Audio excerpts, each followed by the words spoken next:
of debating the impact of budget cuts on all that you do, I am very mindful of what Admiral Mullen said some years ago, that he has said, quote, "I've said many times that I believe the single biggest threat to our national security is our debt. So I also believe we have every responsibility to help eliminate that threat. We must and will do our part." And all that we are doing today is really in response to a daunting Federal budget deficit. So I appreciate the tough choices that you're having to make. I also remember another hearing in which a gentleman who I wish I had his name before me said that a strategy without restraint, without fiscal restraint, is not a strategy. And that fiscal restraint is really a forcing function. It forces some very difficult choices, but some perhaps in the end, better choices.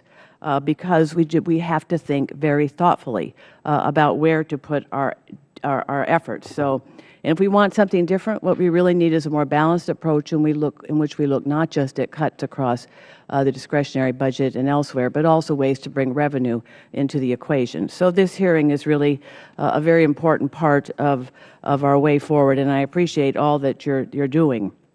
I am currently the ranking member of Oversight and Investigations, that subcommittee on this broader committee, and it has conducted a series of hearings involving the Department of Defense's response to the terrorist attack on the U.S. Embassy in Benghazi on September 11, 2012.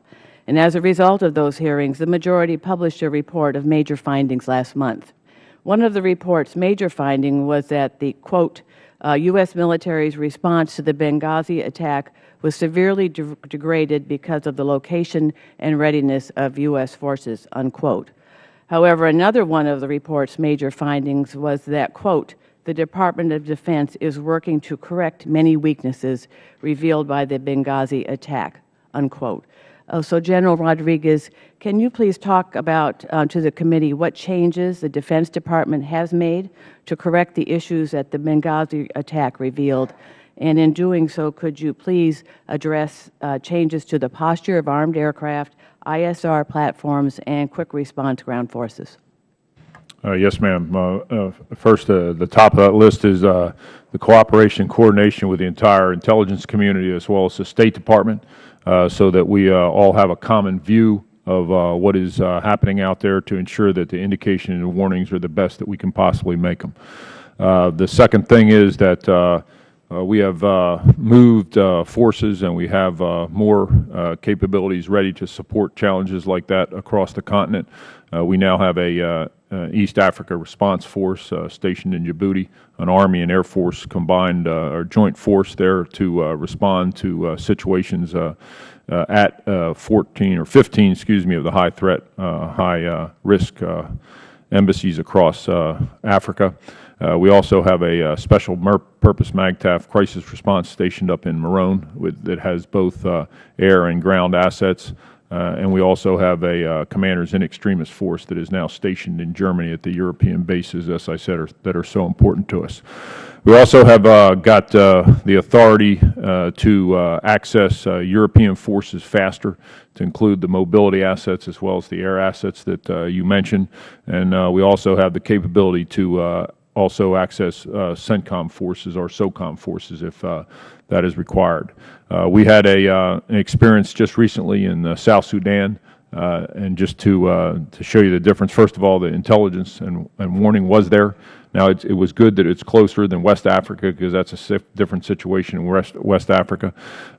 And we had Special Operations Forces, the East African Response Force, the CENTCOM Crisis Response Element, the CENTCOM MU, who is their reserve, as well as the Special Purpose MAGTF, all combined to support the efforts down in South Sudan. The other thing I think that's important to understand is that the State Department, as well as the Marine Security Guards that support the State Department, have reinforced many of our embassies. And right now, I have also reinforced those embassies. So I have 3 forces at Libya, Tunis, and South Sudan to support the efforts of the State Department to continue to provide the mission that they do. What continues to? Thank you. I've lost my time. Thank you. I yield back. Gentlelady's time has expired. Mr. Whitman. Thank you, Mr. Chairman. Admiral Locklear, General Austin, General